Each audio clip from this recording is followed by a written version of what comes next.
ನಮ್ಮೆಲ್ಲ ಸಂಸತ್ ಸದಸ್ಯರನ್ನ ಭೇಟಿ ಮಾಡ್ತಾ ಇದ್ದೀನಿ.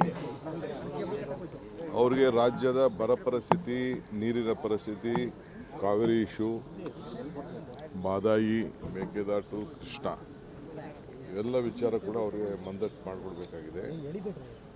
ಅನೇಕ ಪ್ರಾಜೆಕ್ಟ್ಗಳಿದೆ.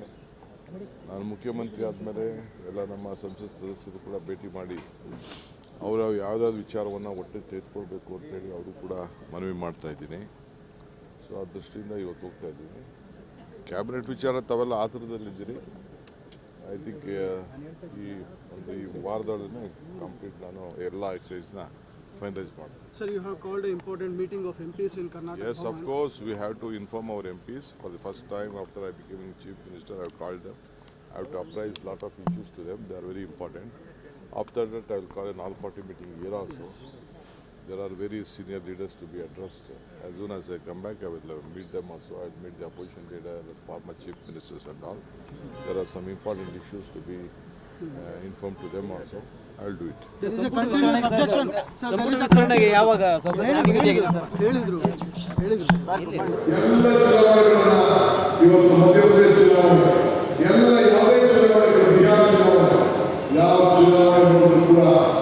ಕರ್ನಾಟಕ ರಾಜ್ಯದ ಕಾಂಗ್ರೆಸ್ ಪಕ್ಷ ಏನು ತೀರ್ಮಾನ ಮಾಡಿತು, ಏನು ಗ್ಯಾರಂಟಿ ಕೊಟ್ಟು ಕರ್ನಾಟಕದ ಇಡೀ ರಾಷ್ಟ್ರಕ್ಕೆ ಒಂದು ಮಾದರಿಯಾಗಿ ಈ ಬಡ ಜನತೆಯ ಬದುಕಿನಲ್ಲಿ ಭಾಗವಹಿಸಿದ ನಮ್ಮ ಹೆಜ್ಜೆಯನ್ನು ಇವತ್ತು ನಿರ್ವಹಿಸುವಂತಹ ಪರಿಸ್ಥಿತಿಯನ್ನು ಬರ್ತದೆ.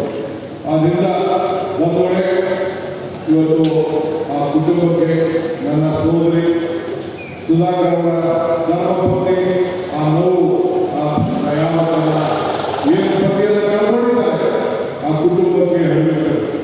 ನೀವೆಲ್ಲ ಕೂಡ ಆ ಕುಟುಂಬದ ಭಾಗಿಯಾಗಿ ನೀವೆಲ್ಲ ಪರವಾಗಿ ನಿಂತಿದ್ದೀರಿ. ಮುಂದಿನ ದಿನದಲ್ಲಿ ನಾನು ಅನೇಕ ವಿಚಾರಗಳನ್ನು ಹಂಚಿಕೊಳ್ತೇನೆ. ಇವತ್ತು ಬಹಳ ಜನ ಮಾತಾಡಲಿಕ್ಕೆ ಅವಕಾಶ ಕೊಡಬೇಕಾಗಿದೆ.